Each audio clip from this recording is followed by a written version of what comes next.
슬슬 이제 지방선거 관련해서 몸을 푸는 사람들이 속출을 하고 있죠.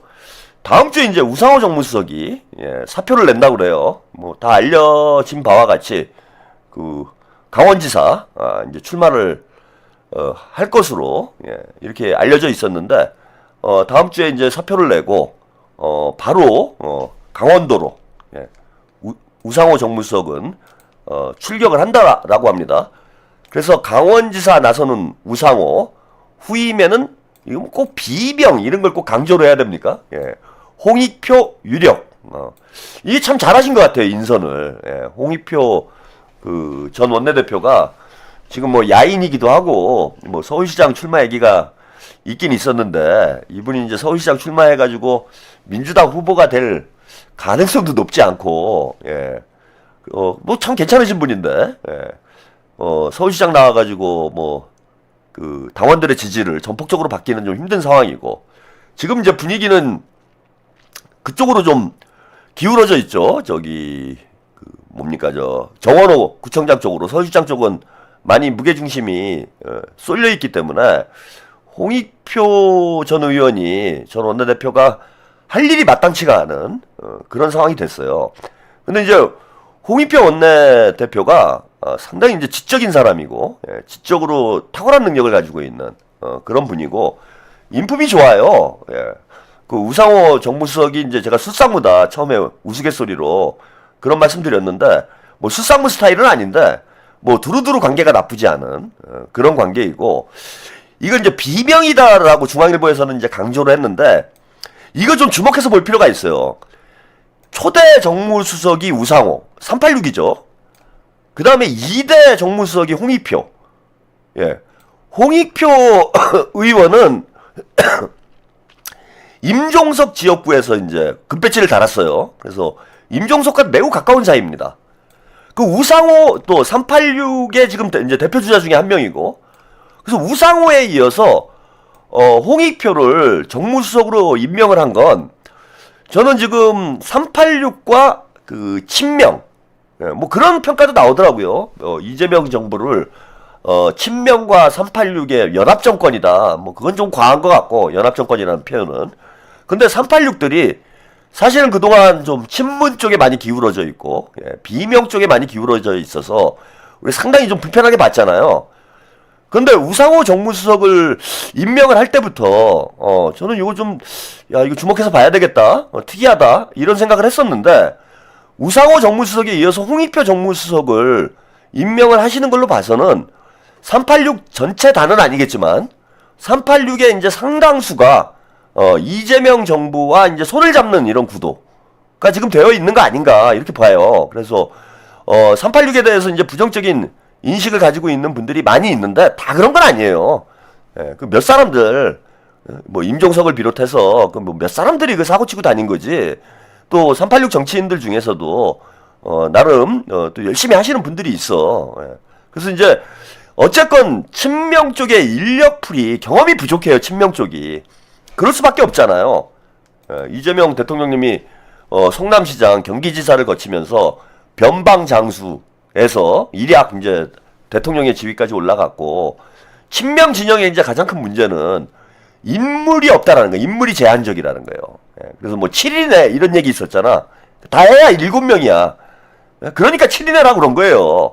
그 7인회라는 게 한 700명 있는데 그 중에서 7명, 700명은 아니구나. 의원들이 한 70명 있어. 이재명계 의원들이 한 70명 있는데 그 중에서 7명이 측근이다. 뭐 이런 얘기가 나온 게 아니라 이재명 그 시장 시절에, 이재명 지사 시절에 이재명 대통령과 함께하는 의원들이 7명이어가지고 7일회가 될 정도로 뭐 7명 많이 있었던 건 아니지만은 그 정도로 규모가 작았다라는 거예요. 근데 이제 당대표를 2번 하시면서 특히 이제 지난 총선을 거치면서 친명계가 대거 진출을 했어요. 국회로. 상당히 많은 숫자가 들어간 건 맞습니다. 근데 여전히 2가지 저는 문제가 있다고 보는데 친명계가 그 다수라라고 확신을 할 수가 없어요. 그리고 우리 당대표 선거나 이번에 이제 정청래를 둘러싼 여러 가지 논란들을 보면은 이번에 최고위원 보궐선거도 그렇죠. 당대표 선거 때하고 최고위원 보궐선거 때 보면은 당대표 선거 때는 우리가 뭐 일방적으로 밀렸고, 최고위원 보궐선거에서도 어쨌건 박빙이었어요. 예, 그리고 중앙위원회에서도 뭐 다소 약간 앞서는 이런 정도 결과가 나왔어. 그래서 친명이 민주당의 50%를 넘느냐, 저는 좀 아니지 않나 그런 생각이 들어요. 근데 범친명이 많아졌죠. 범친명. 그러니까 친명이라고 이게 참 이렇게 자꾸 그 뭔가 너무 가른 말을 타면 안 되는데, 그냥 편의적으로 제가 말씀드리면은 그냥 찐병이라고 해서 이재명 대통령과 오랫동안 함께 해오신 분들은 진짜 몇 손가락 안에 들어간다. 예컨대 지금 대통령실만 하더라도 이재명 대통령하고 10년 이상 오랫동안 함께 해온 뭐 동지, 측근이라고 할 수 있는 인물이 2명이잖아요, 2명. 김남준, 김현지. 이 2명이잖아, 2명. 그 나머지 중에 뭐 그런 얘기 나오는 사람이 없잖아요.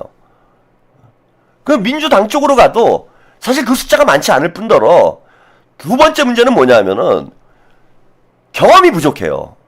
친명 의원들이 대부분 초선이야. 대부분 지난 총선 때 국회에 입성한 사람들이 대부분이에요. 그래서 정치 경험이 작아. 국정 운영에 노하우가 없어요. 그러다 보니 사람을 쓰는 데서 대단히 한계가 있을 수밖에 없습니다. 혼자서 못한다라는 거예요. 친명만 데리고 국정 운영을 할 수가 없다라는 거야.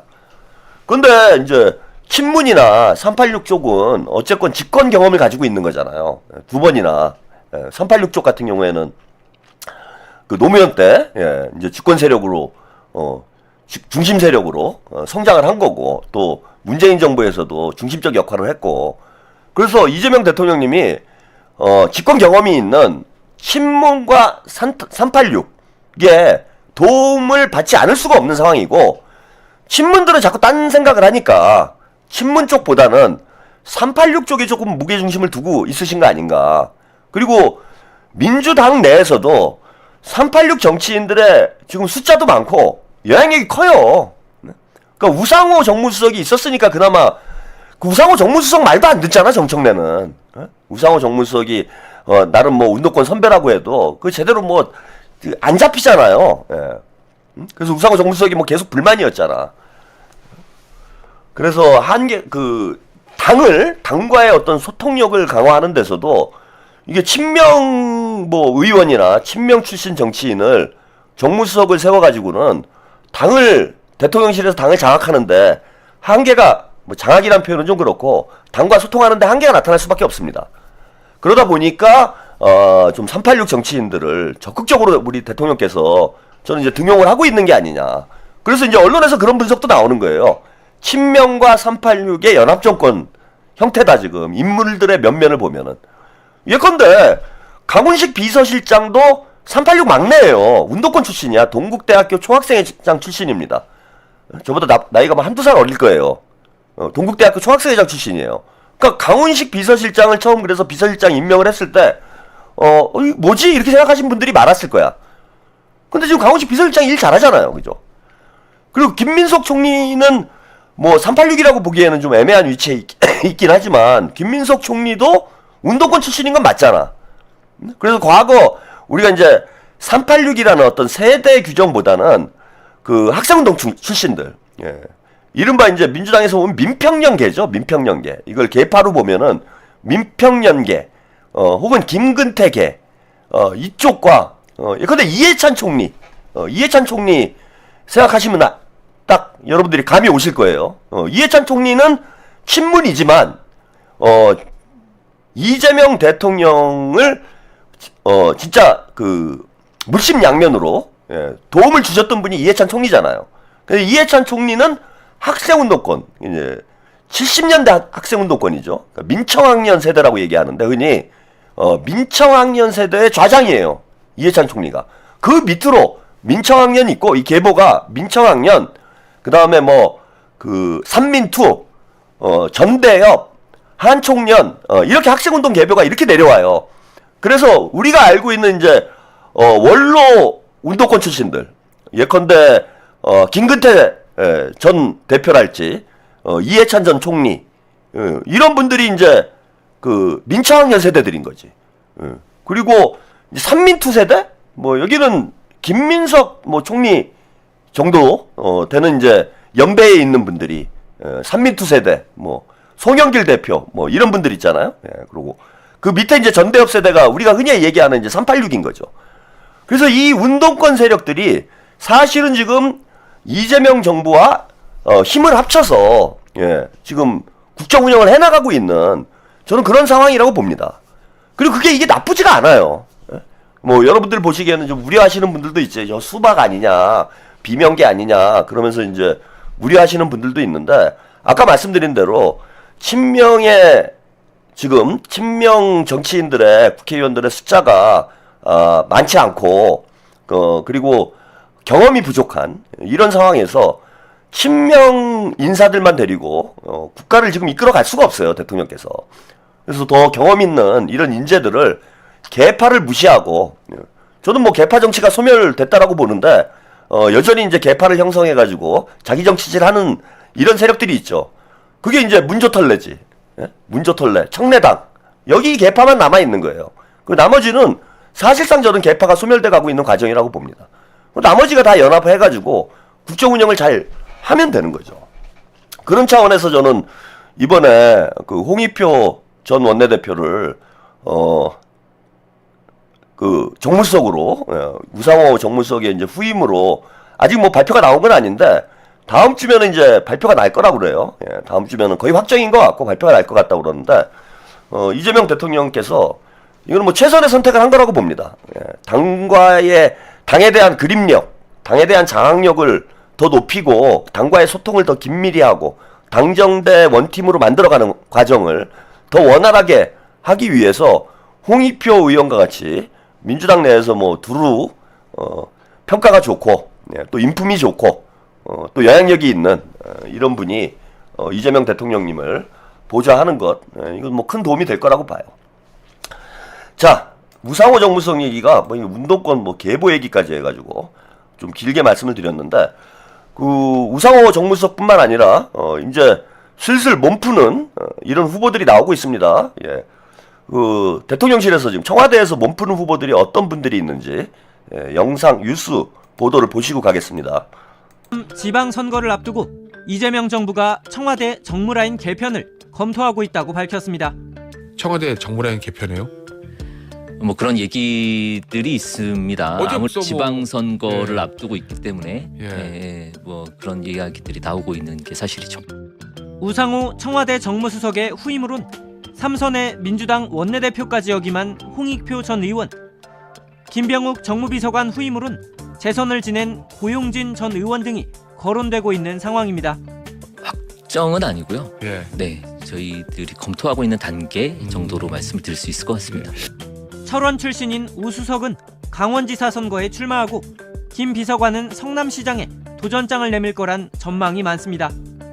이 밖에도 김남준 청와대 대변인은 인천 계양을 국회의원 재보궐선거에, 충남 아산을에서 내리 3선을 한 강훈식 대통령 비서실장은 대전 충남 첫 통합단체장 선거에 나설 걸로 관측됩니다. 그래서 우리 훈식이 성은 나가는겨 안 나가는겨? 뭘 아직 생각 안 해봤어. 언제 생각해요? 지금 물어본 게 언젠데. 좀 더 봐. 생각을 안 해봤어. 출마를 위한 공직자 사퇴 시한은 3월 5일이지만 설 연휴를 전후로 출마 예정자들의 줄사퇴가 이어지며 자연스럽게 2기 참모진이 꾸려질 걸로 보입니다. 훈식이 형은 나가는겨 안 나가는겨? 생각 안 해봤어.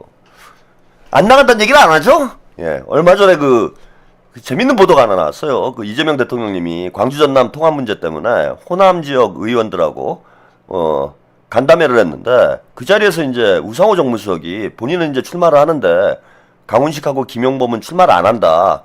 그래서 대전 충남, 광주 전남 통합에 대통령이 그만큼 진정성이 있으니 많이 좀 도와달라.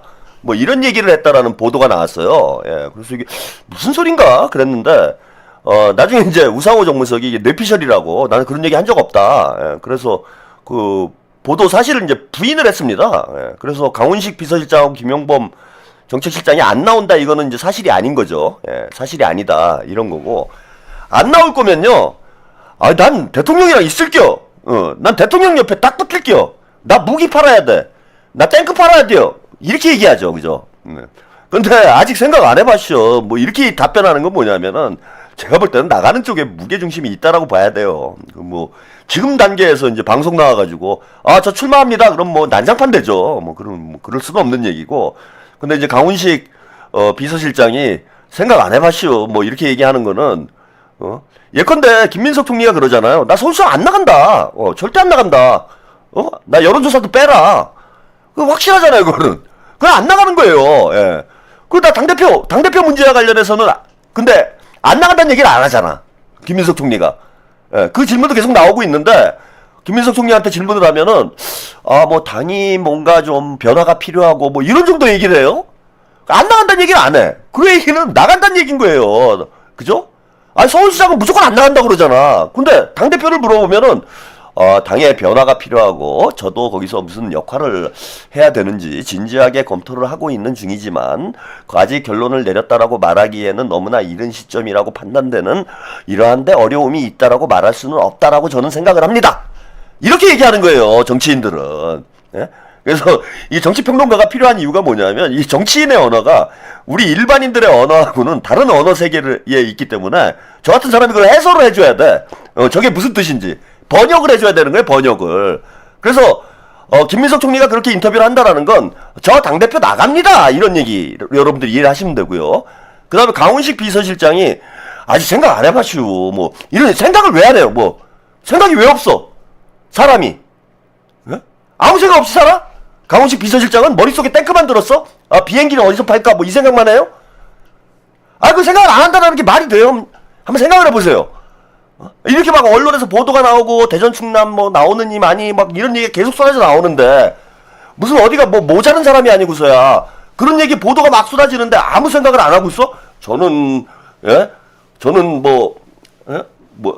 그 뭐라 그래? 버닝썬이 아니고 뭐 옛날에 그런 거 있었잖아요. 무슨 썬 해가지고 나는 생각을 하지 말자. 그리고 생각을 안 하면은 생각이 안 돼요? 더 생각나지? 생각을 안 해봤다 얘기는 생각을 이 끝났다는 얘기입니다. 제가 볼 땐 끝났다는 얘기고 뭐 아무튼 지금 이제 가장 주목받는 인물들이 저는요 이건 제 개인적인 생각이에요. 개인적 생각입니다. 민주당에 이번에 이제 우리가 한 5개월 동안 정청래 강점기에서 고통받고 있잖아요. 이 대통령님도 우리 신음하는 당원들의 목소리에 이제는 좀 화답을 해주셔야 된다. 더 이상 이 정청래 강점기도 아니고 이건 멍청래 강점기예요. 창피해요. 저는 창피합니다. 어제 그 말씀 드렸는데 그 새날 방송에 나와가지고 정청래가 그런 얘기를 합니다. 대통령님 만나 뵙고 공항에서 공항 귀빈실에서 딴지 게시판을 가보니까 막 대통령 욕도 하더라. 그게 사실 한번 생각을 해보세요. 그 협박질이잖아요. 야, 우리가 너 욕도 할 수 있어, 대통령을. 그런 뜻 아니에요? 그 뒤집어서 생각을 하면은? 아니, 그런 말을 대통령에게 어떻게 합니까? 뭐 양아치도 아니고. 지금 딴지 게시판에 가니까 예전에는 막 정성호 장관만 욕을 했는데, 요즘에는 막 대통령님도 욕을 합디다? 이게 위험신호라고 내가 생각이 들어가지고, 제가 대통령님께 말씀을 드렸어요. 그걸 자랑스럽게 그 새날 방송 나가고 떠들고 앉아있더라고요. 난 세상이 다 떠나서 이런 말을 실제 그런 일이 있었다고 하더라도 저는 그런 말을 대통령께 당대표가 한다라는 것조차 상상할 수 없는 저열한 수준인 거예요. 어떻게 그런 말을 합니까? 그것도 해외로 출국하는 대통령 어찌 보면은 장수가 전장으로 떠나는 거잖아요. 전장으로 나가는 거잖아. 전장으로 나가는 장수 붙들고 너 내 말 안 들으면은 딴지 게시판에서 이재명도 욕할 거야? 이런 얘기 한 거밖에 더 돼요, 그게? 할 소리냐고. 그게 뭐 큰일 났어? 그리고 무슨 딴지 게시판이 민심의 척도? 개싹하고 앉아있네. 거기가 문바의 척도지, 털바의 척도지. 아니, 어떤 정신이 멀쩡한 사람이 딴지 게시판이 민심의 척도고 딴지 게시판에서 욕먹으면 이게 위험신호가 됩니까? 딴지 게시판에서 욕먹으면 끝나는 거예요, 정치 인생? 이재명 정부 무너져요? 그게 할 소리냐고. 그러니까 이제 창피한 수준이에요. 저는 진짜 창피한 수준이야. 민주당의 수준이 지금 한동훈하고 정청래가 대한민국의 정치 수준을 나락으로 보내고 있어요. 진짜 민망하고 부끄러워서 평론할 가치를 못 느낄 수준이에요. 지금 아까 뭐 장동혁이 단식투쟁 하는 거 가지고도 제가 뭐 몇 말씀 드렸는데 지금 저게 단식투쟁을 할 일입니까? 예? 그럼 단식투쟁을 하려고 결의를 했으면은 진짜 정색을 하고 목숨을 걸고 하든지 무슨 3일하고 아이고 나 죽어 장난해요 지금? 단식의 희화화예요 이건. 투쟁의 희화화. 우리 국민들이 볼 때 이제 앞으로 단식투쟁을 얼마나 우습게 생각을 하겠습니까? 정청래도 마찬가지예요. 대한민국 정치의 수준을 끊임없이 나락으로 빠뜨리고 있어. 무슨 초등학생도 아니고 유튜버도 아니고 대통령 앞에 갖고 대통령님 큰일 났어요. 딴지 게시판에서 대통령님을 욕을 해요. 큰일 났어요 대통령님. 중수청법 공소청법 이거 다시 논의해야 돼요 대통령님. 안 봐도 보여요 저는. 그러니까 딱 이거야. 알았어. 너 해, 토론해봐. 뭐가 나오는지 한번 토론해봐. 이렇게 된 상황이야 지금 이게. 얼마나 창피한 일입니까? 그래서 저는 이번에 완전히 어떤 결심을 했어요. 예?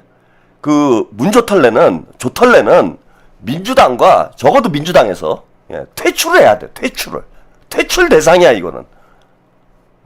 그래서 당의 인적 쇄신을 해야 됩니다. 인적 쇄신. 이번 지방선거가 문조털래의 장례식이 돼야 돼요. 조털래의 장례식이 돼야 된다. 자, 그런 차원에서 지금 지방선거에 적어도 광역단체장만큼은 저는 대통령께서 직접 관여를 하셔야 된다고 생각을 해요. 뭐 직접 관여한다라는 게 뭐 선거에 뭐 막 대놓고 윤석열이처럼 관여를 해라 이런 뜻이 아니라 대통령의 뜻이 적극적으로 반영이 돼야 된다. 복만삼님, 장동혁은 단식투쟁을 하고 있고 집청래는 당식투쟁하고 있고 당을 완전히 처묵처묵하려고요. 적극적으로 친명 후보들이 출마를 해야 돼요. 그래서 강훈식 비서실장, 저는 그 김용범 정책실장, 뭐 우상호 정무수석은 나오기로 했으니까, 그리고 뭐 전재수 장관도 뭐 이미 출마가 확정된 거고요. 최대한 대통령과 뜻을 함께 할 수 있는 이런 인물들이 적어도 광역단체장만큼은 뭐 기초단체까지 싹 바꾸는 건 뭐 현실적으로 어려움이 있고 인력풀의 한계가 있기 때문에 어려움이 있고 적어도 광역단체장만큼은 이재명 대통령께서 믿고 맡길 수 있는, 특히 지금 국토균형발전이라는 이런 지금 중차대한 과업을 우리 대통령께서 임기 내에 어느 정도 완성하려고 하고 있잖아요. 이런 조건에서라면은 더더욱 광역단체장들은 대통령과 호흡을 맞출 수 있는 그런 인물들이 돼야 됩니다. 그걸 뭐 대통령이 공천하는 게 아니기 때문에 그걸 어떻게 만드느냐? 우리 당원들이 만들어야 되는 거예요. 우리 당원들이. 이번에 우상호 꼽고 뭐 쉽게 얘기하면 이거예요. 대통령께서 사인은 다 주는 거잖아 지금. 그 우상호 강원도에 꼽고 대전 충남에 강훈식 꼽고 광주 전남에 김용범 꼽고 서울에 정원호 꼽고 인천에 박찬대 꼽고 싹 꽂아야지 우리가. 그리고 부산에도 전재수 꼽고, 원래 뭐 전재수 하려고 했던 거 아닙니까?